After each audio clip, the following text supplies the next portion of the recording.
Viewers, अब तक की सबसे बड़ी खबर आपके साथ हम शेयर करने जा रहे हैं। Chief justice of Pakistan Umar Ata Bandial ने लार्जर बेंच तश्कील दे दिया है ऑडियो तहकीकात कमीशन के खिलाफ दरखास्तों पर।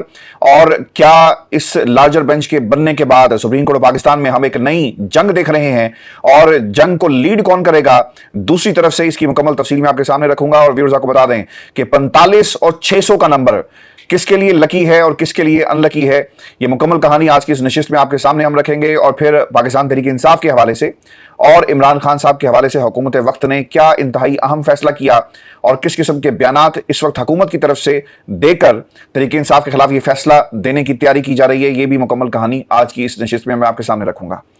व्यूअर्स, पाकिस्तान तहरीक इंसाफ के खिलाफ जो घेरा है उसे बहुत ज्यादा टाइट कर दिया गया है। और सुप्रीम कोर्ट ऑफ पाकिस्तान एक ऐसी जगह, एक ऐसा इदारा था जहां से सिर्फ और सिर्फ तहरीक इंसाफ को इंसाफ मिल सकता था, इमरान खान को इंसाफ मिल सकता था। लेकिन अभी भी लोग जो हैं पूरी उम्मीद है कि इंसाफ होगा और जरूर होगा, लेकिन कब होगा ये एक बुनियादी सवाल है। हवाओं का रुख कुछ लोगों की मर्जी से इस वक्त मोड़ दिया गया है। पाकिस्तान तहरीक इंसाफ को कुचलने के लिए मुकम्मल तैयारी जो कर ली गई है। इन हालात के अंदर ऑडियो लीक्स की तहकीकात के लिए हुकूमत की तरफ से एक कमीशन बनाया गया, और इस कमीशन को बनाने का बुनियादी मकसद ये था जस्टिस काजी फायज ईसा की सरबराही में, जस्टिस आमिर फारूक की, चीफ जस्टिस आमिर फारूक की सरबराही में, और फिर एक बलोचिस्तान के जज हैं उनकी सरबराही में, कि एक ऐसी रिपोर्ट तैयार की जा सके जो अदलिया के खिलाफ इस्तेमाल हो। आपने पाकिस्तान की उस जमात को सियासत से माइनस करने की तैयारी की, कुछ लोगों की आशीर्वाद से, कुछ लोगों की सपोर्ट से, कुछ लोगों के कंधों पर बैठकर आप बड़ी तेजी के साथ जमहूरियत को कुचलने के लिए तैयारियां कर रहे हैं। लेकिन याद रखिएगा, ये वक्त आप पे भी आना है, और लिख के रख लें आज की तारीख को। मैं कल भी ये कह रहा था, आज भी ये कह रहा हूं। व्यूअर्स, इस रिपोर्ट के जरिए अदलिया के कुछ जज साहिबान के खिलाफ जो है वो कार्रवाई की जाएगी, और इन ऑडियो लीक्स के जरिए उन तमाम लोगों को कटहरे में लाया जाएगा, यानी उन्हें ब्लैक लिस्ट कर दिया जाएगा इस रिपोर्ट के जरिए जिन्होंने नवाज शरीफ के खिलाफ फैसला दिया, जिसमें जस्टिस साकिब निसार और फिर जस्टिस साकिब निसार के इर्द गिर्द जितने भी मुहर्रकात हैं उन्हें हरकत में लाने के लिए ये रिपोर्ट जो तैयार की जा रही है। खिदमात ली गई हैं जिस कंपनी की, और वो कंपनी जो इस वक्त इक्तदार में है, यानी जस्टिस काजी फायज ईसा बरसर इक्तदार इस रिपोर्ट को तैयार कर रहे हैं। इस रिपोर्ट की बुनियाद पर अब ये कार्रवाई सारी होगी। आपको बताता चलूं कि एक दरखास्त गई सुप्रीम कोर्ट ऑफ पाकिस्तान में, और कहा यह गया कि इस कमीशन की कोई हैसियत नहीं है। अता तारड़ साहब ने, आजम नजीर तारड़ साहब ने यह कहा कि चीफ जस्टिस की इजाजत की जरूरत नहीं होती, हुकूमत यहां से नोटिस करे तो सब कुछ हो सकता है। यानी आइन, कानून और जो प्रोसीजर है ये हुकूमत वक्त अपनी मर्जी से तय कर रही है और लिख रही है। काजी फायज ईसा साहब, याद रखिएगा, आपके हाथ और आपके पांव इन फैसलों के जरिए इस हुकूमत वक्त ने जो है कहीं गिरवी रख दी है, और उस तिजोरी में जहां ये गिरवी रखे हैं उसकी चाबी इस वक्त हुकूमत वक्त के पास है। शायद आपको समझ नहीं आ रही, आप उम्र के जिस हिस्से में हैं और जिस तरह अलाकार बने हुए हैं और समझते हैं कि ये आपकी जीत है, ये जीत आपकी नहीं है, ये हार है पाकिस्तान में अदालती निजाम की। व्यूअर्स, जो दरखास्त दी गई मैं उसकी तफसील आपके सामने रख देता हूं।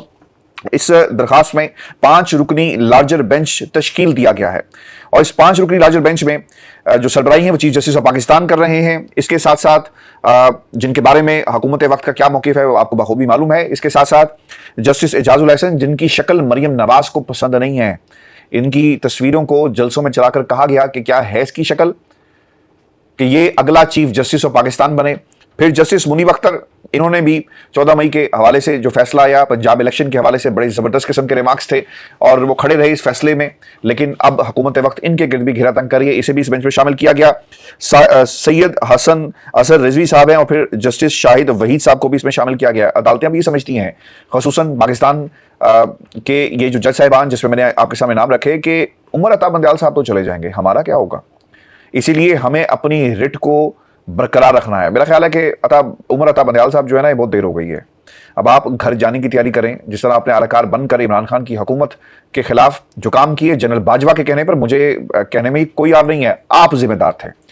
जनरल बाजवा आपको प्रेशराइज करते रहे, इसीलिए रात को अदालत खुली, और जब अदालत खुली, और मैं कभी भी उन अल्फाज को फवाद चौधरी के नहीं भूलूंगा जो उन्होंने कहे टीवी पर बैठकर, क्या अल्फाज थे, मैं दोबारा दोहरा देता हूं कि हम सुप्रीम कोर्ट पाकिस्तान में गए तो हम हैरान हो गए कि एक बंद अदालत में से सेक्रेटरी इलेक्शन कमीशन साहब जो है वो बरामद होते हैं। तो किसके कहने पर सेक्रेटरी इलेक्शन कमीशन साहब बरामद हुए?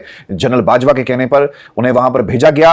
अगर आप उस वक्त कह देते कि जनाब असेंबलियां तहलील हो गई हैं, लिहाजा अब आप इलेक्शन की तरफ जाएंगे। वही इलेक्शन कमीशन है जिसने उस वक्त कहा था तैयारी है, उसने कहा जनाब बिल्कुल तैयारी है, मर्दमशुमारी होनी है लेकिन मुकम्मल हो जाएगा। तो पूछे सुप्रीम कोर्ट ऑफ पाकिस्तान के आप चीफ जस्टिस हैं कि कहां है इस मुल्क के अंदर इलेक्शन, और पाकिस्तान की 22 करोड़ आवाम के साथ जो कुछ हो रहा है ना, सिर्फ चंद लोग मिलकर ये कर रहे हैं। किसी ने पूछा कि पाकिस्तान में गरीब के घर पे रोटी पक रही है, नहीं पक रही, गरीब का बच्चा स्कूल जाता है, नहीं जाता, नौकरियां मिल रही हैं, नहीं मिल रही। ये पाकिस्तान में जो हालात है ना जनाब, इसके जिम्मेदार सिर्फ और सिर्फ आप हैं। अगर उस रात को अदालत ना खुलती और जिस तरह दरखास्तें इस्लामाबाद हाई कोर्ट में जस्टिस सतर मनिल्लाह की अदालत में तैयार करके रखी गई, तो शायद आज मुल्क के हालात मुख्तलिफ होते। ये अवाम का हक है, ये किसी चीफ जस्टिस का हक नहीं है, किसी का हक नहीं है, किसी हल्के का हक नहीं है कि वो पाकिस्तान में जमहूरियत को जो है उस पर शब खून मारे। अगर जमहूरियत पसंद नहीं है तो इसको जंजीरें डालो और बहिरा अरब में गर्क कर दो। क्यों मजाक करते हो पाकिस्तान की आवाम के साथ? आज एक और मजाक हुआ। मैं आगे बढ़ने से पहले व्यूअर्स, क्योंकि मुझे इन हालात पर बहुत ज्यादा गुस्सा है और इंशाल्लाह हम बोलते रहेंगे जब तक जिंदगी है। क्या कहा, क्या इस्तदा की गई है? चीफ जस्टिस ऑफ पाकिस्तान की सरबराही में ये बेंच बना। ऑडियो लीक्स कमीशन के खिलाफ दरखास्तें सदर supreme court bar Abid Zubairi और सेक्रेटरी बार मुक्तदर अख्तर शब्बीर ने दायर की, क्योंकि इनकी ऑडियो मौजूद थी और वो बात कर रहे थे। इतराज था, यानी कुछ लोगों को इतराज है, पायन गल भी क्यों करते हो, यानी किसी को बुरा समझना है, किसी से मशवरा करना, ये वकील का इस्तेहकाक है। जिन लोगों ने ये रिकॉर्ड किया आपने उनसे तो नहीं पूछा। हुकूमत जजेस की ऑडियो लीक से मामले पर तहकीकात के लिए कमीशन कायम किया और अब इसके ऊपर बाकायदा कार्रवाई जो है वो शुरू हो गई है और नोटिस किए गए हैं और अभी नोटिस को रोकने के लिए सब काम जो है वो किया जा रहा है। मैं आपको बताता चलूं कि ये चैलेंज हुआ नहीं हुआ, लेकिन आप एक और फैसला दें। आपके इस फैसले को भी आप समेत जो है वो माजी बईद का एक किस्सा बना दिया जाएगा। अगर उस रोज आप उठ खड़े होते और शहबाज शरीफ को बुलाते, पूछते कि इस मुल्क के अंदर 90 रोज में इंतखाबात क्यों नहीं हो रहे, लेकिन आपने ये नहीं किया। आपने क्या किया? आपने वही किया जो आपको कहा गया था। एक स्क्रिप्ट लिखा गया, आपने खूब किरदार निभाया, जो डायलॉग्स आपने अदा किए, जिस तरह रिमार्क्स आप देते हैं, यानी कोई अवार्ड हो ना जजेस के लिए, उभरता हुआ किरदार, उभरता हुआ एक्टर जो कुर्सी पर बैठकर सब कुछ कर रहा है, तो उसमें आपको राइजिंग स्टार का जो है वो इनाम मिलेगा। मैं आज पढ़ रहा था, मैं इससे ज़्यादा बात नहीं करूँगा, ये ना हो कि चीफ जस्टिस साहब हमें फ़ोन करके जो है वो बुरा भला कहना शुरू कर दें। एक बयान जारी किया है नवाज शरीफ ने, और नवाज शरीफ साहब क्या कहते हैं लंदन में बैठकर। ये लंदन जो है ना जालिम, बहुत सारे लोगों को भा जाता है, गरीब यहां पर धक्के खाता है, लेकिन सियासतदानों को ये भा जाता है। वो ये कहते हैं कि हमारी अदलिया ने शब खून मारा और आमिरों को रास्ता दिखाया। बाज लोग जो है ना वो पाकिस्तान से बाहर बैठकर भी मुल्क की बहुत खुद खिदमत कर रहे हैं मियाँ साहब, और उन्होंने भी मुल्क के अंदर सिविल मार्शल लगवा दिया है। ये दूसरा हफ्ता जा रहा है जो कुछ पाकिस्तान के अंदर हो रहा है। मैं आपके सामने कुछ नाम रखूंगा, ये 600 का फिगर और फिर 45 का फिगर। ये लकी क्यों है किसी के लिए और अनलकी किस तरह हुआ, आपको बता दें कि 45 लोग ऐसे हैं पाकिस्तान तहरीक इंसाफ के जिन्होंने पाकिस्तान तहरीक इंसाफ को छोड़ दिया है। अब ये डिटेल्स क्या है मैं एक एक करके आपके सामने रख देता हूं। और ये 45 लोगों में एक लंबी फहरिस्त है, और पंजाब से, सिंध से, बलूचिस्तान से सिर्फ एक है। खैर ये अच्छा हुआ। वो ताकतें जहां पर वोट बैंक नहीं है सियासी जमातों का, उसको बराबर करने के लिए लोगों को तोड़ा जा रहा है। एक बहुत ही जबरदस्त बात है व्यूअर्स कि अगर इमरान खान के जराइम की लिस्ट बहुत लंबी है तो वो लोग जो प्रेस कॉन्फ्रेंस करते हैं उनको क्यों छोड़ दिया जाता है? अगर प्रेस कॉन्फ्रेंस नहीं करोगे तो पकड़ लेंगे, प्रेस कॉन्फ्रेंस करोगे तो छोड़ दिया जाएगा। इसका मतलब यह हुआ कि जितने भी खान साहब के ऊपर इल्जामात थे उनकी कोई हकीकत नहीं है। आपको बता दूं कि ये जो 45 लोगों की, जिसमें पंजाब से, सिंध से और इसके साथ साथ बलूचिस्तान से जो लोग हैं, बैलेंस किया जाएगा। एक बैलेंसिंग एक्ट, जो लेवल प्लेइंग फील्ड की बात की जा रही थी ना कि जितने तुम साढ़े थोड़े सन उन्हें सानू लिया के दो। और मैं आपको इसमें बता दूं कि सबसे बड़ा बेनिफिशियरी जो है ना चुप चुपीते खामोशी के साथ जो काम कर रहा है उसका नाम है जहांगीर तरीन, और एक फॉरवर्ड ब्लॉग बनाने की तैयारी की जा रही है। और फिर एक वो ओन चौधरी साहब हैं, वो क्या कहते फिरते हैं कि जनाब जहांगीर तरीन साहब तमाम लोगों से तहरीक इंसाफ में राब्ते करेंगे जो दोस्त है। अरे भाई दोस्त तो तुम्हारा इमरान खान था, और जो कुछ तुमने किया, तुम्हारे साथ जो कुछ हुआ बुरा हुआ, लेकिन दोस्ती ये नहीं थी कि तुम उसकी पीठ में छुरा घूमते। तुम्हारे खानदान के लोगों को गिरफ्तारी के ऑर्डर किए गए, गलत हुआ। इसका मतलब ये नहीं था कि तुम भी वही करो जो कुछ हुआ इमरान खान के साथ। इमरान खान का नेमुल बदल जो है ना वो जहांगीर तरीन बन सकता है, और ना ही मुल्तान में बैठा हुआ वो बच्चा जिसने ऐलान किया कि मैं पीटीआई हकीकी बनाऊंगा। अरे भाई तुम पीटीआई हकीकी बनाओ, जमहूरी बनाओ, कौम परस्त बनाओ, जो मर्जी बनाओ, लेकिन याद रखना जितनी मर्जी पीटीआई बना लो, तुम इमरान खान पैदा नहीं कर सकते। तुम इमरान खान को अल्ताफ हुसैन बना नहीं सकते जिसको माइनस कर दिया जाएगा। हाँ, खुद अल्ताफ हुसैन जरूर बन गए हो ये काम करके, क्योंकि तुमने पाकिस्तान में सियासत पर शक मारा। अब ये भाई साहब जिन्होंने ये ऐलान किया पीटीआई मुल्तान यूथ विंग के साबिक सदर हैं, और वो ये कहते हैं कि जनाब हम तो तंग आ गए, सारी उम्र तुम इमरान खान के नाम लेकर सियासत करते रहे, आज तुम्हें पाकिस्तान तहरीक इंसाफ हकीकी बनाने का ख्याल आ गया। मैंने आपको 2 रोज पहले गालबन कहा था कि स्ट्रैटेजी हुई है कि पीटीआई हकीकी बनाओ, जनूबी बनाओ, शिमाली बनाओ। क्या करोगे? इमरान खान की इस जमात को कुचलना है। कैसे कुचलना है? क्योंकि वादा किया गया था नवाज शरीफ उस वक्त तक पाकिस्तान में नहीं आएगा जब तक अदालतें, यानी अभी वक्त है और जस्टिस काजी फैज़ ईसा का कुर्सी पर बैठने का इंतजार किया जा रहा है। जब वो भाई बैठ गया किसी का, लंदन वाले बाबे का, तो फिर भाई भाई के हक में फैसला कर देगा। और फैसला ये होगा कि नवाज शरीफ साहब के ऊपर जितने भी फैसले इनके खिलाफ किए गए सुप्रीम कोर्ट ने बदनीयती की बुनियाद पर किए, खुदा का खौफ खाएं, वो तमाम लोग अपने इदारे के साथ खड़े हों। मैंने आपको सभी कहा था, मैं दोबारा कह देता हूं, आज जो है ना अंदर से गुबार निकल रहा है कि नवाज शरीफ को सजा जो दी गई, बाद में जस्टिस वो जो आपके एजाज साहब हैं उन्होंने ये कहा भी कि एक ट्रेल इन्होंने डिक्लेयर नहीं किए थे, ये अलग बात है, लेकिन फैसला कमजोर था। अगर पनामा की बुनियाद पर कहा ही जाता कि भाई ये पैसे आपके पास कहां से आए और आपने कैसे बाहर भेजे, जब आपने कहा कि ये थे वो जराए और फिर पैसे उन जरायों से हासिल हुआ, वो जराए क्या थे, अगर आप उस बुनियाद पर नवाज शरीफ को सियासत से उनकी हुकूमत को खत्म करते और ताहयात जो आपने एक तलवार लटका दी उनके ऊपर, ये भी गलत हुआ।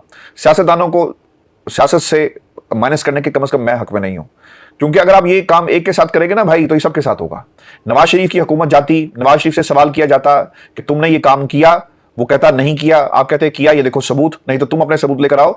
फैसला ऐसे होना था, लेकिन एक कमजोर फैसला करके आज नवाज शरीफ के मुंह में जुबान है और पहले दिन से नवाज शरीफ साहब ये कह रहे हैं कि जनाब बेटे से तनख्वाह न लेने के मामले पर मुझे जो है मेरी हुकूमत को खत्म कर दिया गया और मुझे हमेशा के लिए नाअहल कर दिया गया। आपको बताते चलें पाकिस्तान के अंदर एक तो एजाज चौधरी साहब जो हैं उनको वो बाहर निकले, फिर गिरफ्तार कर लिया गया, लेकिन उससे पहले मैं 600 लोग जो है उनके, ये 600 जो फिगर है ना, एक तो 45 लोग जो आपने अपने लिए लकी बनाकर आपने डिमांड की थी आपको देना, लोगों ने शुरू कर दी हैं, तो ये आपके लिए लकी नहीं होंगे, आपको शायद हुकूमत तो मिल जाए, लेकिन ये इमरान खान के लिए लकी जरूर साबित हुए, क्योंकि अगर इन्होंने कोई और जमात जो है उसे अपनाने की कोशिश की तो यकीनन इनका हाल भी जो है वही होगा जो लोटे इस वक्त कौमी असम्बली में मौजूद हैं, जो इमरान खान को फांसी देने की बात करते हैं। राजा रियाज जैसे किरदार, जो कामरान टेसूरी जो किसी का बंदा है और वो क्या कहता है कि इमरान खान को पाकिस्तान की सियासत से हमेशा के लिए इस पर पाबंदी लगा दी जाए। अरे पाबंदी आप पे क्यों ना लगाई जाए? आपकी मैं गालबन एक तस्वीर देख रहा था, वो सच्ची है झूठी है, लेकिन आप एक पुलिस मोबाइल में बैठे हुए थे भाई साहब, किस जुर्म में बैठे हुए थे आप, किसकी लाइन लेते हैं? यानी ये आपका काम नहीं है। गवर्नर गैर सियासी होता है। आज क्या आसिफ अली जरदारी को नजर नहीं आ रहा? जब आरिफ अलवी साहब ये कहते हैं कि जनाब ऐसे करो, खत लिखते हैं तो कहा जाता है कि आप एक सियासी जमात के सियासी कारकुन की हैसियत से सब कुछ काम करें, तो कामरान टेसूरी आपको क्यों याद नहीं आता? अरे वो तो आपके मजिस्ट्रेट के इख्तियारात भी इस्तेमाल कर रहा है। वो जाकर क्या करता है, जो आपकी कमेटीज होती हैं या फिर जो रेड लिस्ट निकलती है उस पर भी जाकर पूछता है, और उसको जो है वो बादशाह बनने का बड़ा शौक है। उसने एक बार वो एक बेल भी लगा दी है जिसको जो हिलाएगा और उसको जो है उसकी मुराद जो है वो पूरी की जाएगी। तो ये पाकिस्तान है व्यूअर्स। अच्छा, अब 45 का फिगर लकी अनलकी किसके लिए मैंने आपको बता दिया। 600 लोगों की लिस्ट तैयार कर ली गई है और पाकिस्तान तहरीक इंसाफ के 600 लोग जो हैं उन्हें मुल्क से जाने की इजाजत नहीं होगी। बैरून मुल्क जाने से रोकने के लिए रहनुमाओं का नाम FI की provisional national and identification list में जो है वो डाले गए हैं, और जब भी ये लोग जाएंगे इन्हें मुल्क से बाहर जाने की इजाजत नहीं होगी। उसकी एक बुनियादी वजह है, देखें वो लोग जो प्रेस कॉन्फ्रेंसेस नहीं कर रहे ना, ये उनके लिए सब कुछ जो है वो किया जा रहा है, ठीक है। और जिसमें हमाद अजहर हैं, खान साहब हैं, मुराद सईद हैं, बुशरा बीबी हैं, यास्मीन राशिद हैं। अच्छा, असद उमर साहब की भी कहानी सुन लें, उन्होंने बाहर आकर जो है कोई ऐलान नहीं किया और कहा है मैं पार्टी के साथ खड़ा हूँ। अगर आप कुर्बानी देंगे ना, यकीन करें किसी में इतनी हिम्मत नहीं है, कोई जान से मार देगा ना यार। जिंदगी एक चीज़ होती है, एक दफ़ा मिलती है, लेकिन जिंदगी किस तरह गुजारनी है ऐसी हो कि जिससे बाकी जिंदगियां जो हैं उन्हें एक सबक मिले। पाकिस्तान के हालात यार, हम ये कहते हैं, बात कहीं से कहीं निकल जाएगी। मैं ये कहता हूं कि मुल्क में मार्शल लॉ लगा दो, पाबंदी लगा दो, सच बोलने पर पाबंदी लगा दो, कानून पास कर दो। इस मुल्क के अंदर आज के बाद सच नहीं बोला जाएगा, कोई नहीं बोलेगा।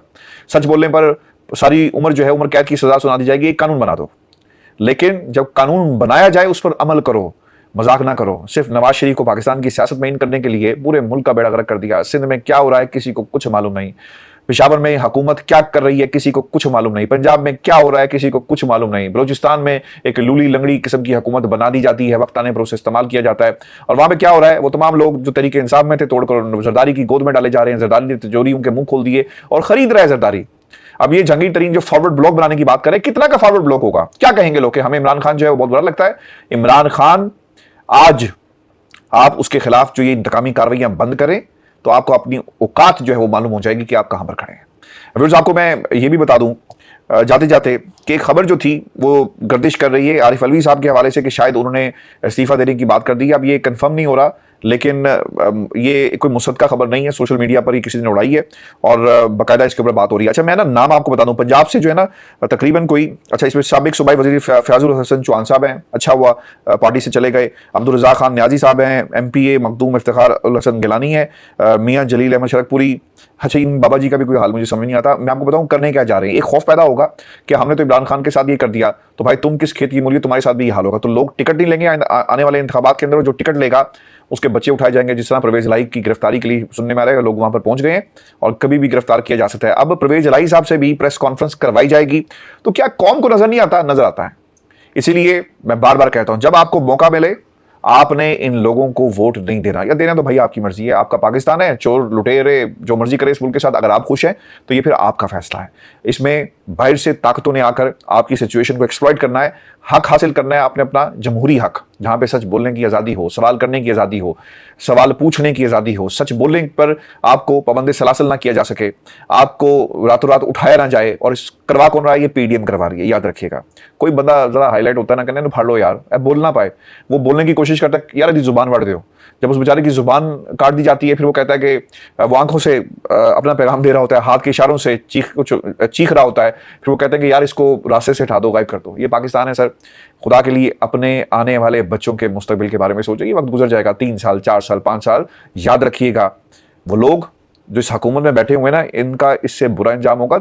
जमातें ऐसे खत्म नहीं होती, 15 20 40 50 लोग भी अगर एक तरफ चले गए। अच्छा, इसमें एक और भी इंटरेस्टिंग बात है। इंटरेस्टिंग बात यह है कि फॉरवर्ड ब्लॉक बनाने से अगर आपको लगता है कि आप इंतखाबात जीत जाएंगे, तो चलें ये भी एक तजर्बा करके देख लें। लेकिन जिन लोगों ने ये जमातें बनवाई, फॉरवर्ड ब्लॉक बनवाए, लोगों को उठाया, ये उनके लिए भी अच्छा नहीं है। व्यूअर्स, मैं आपको बता दूं कि आर्टिकल 245 के नवाज के खिलाफ खान साहब ने एक दरखास्त जो है वो दायर कर दी है और आर्मी एक्ट के तहत कोर्ट मार्शल का इकदाम भी चैलेंज कर दिया गया है। और फिर सबसे जो अहम खबर ये है कि 16 के करीब जो हैं वो लोग हैं जिन्हें हवाले कर दिया गया है और इनका अब जो केस है वो चलेगा फौजी अदालत में।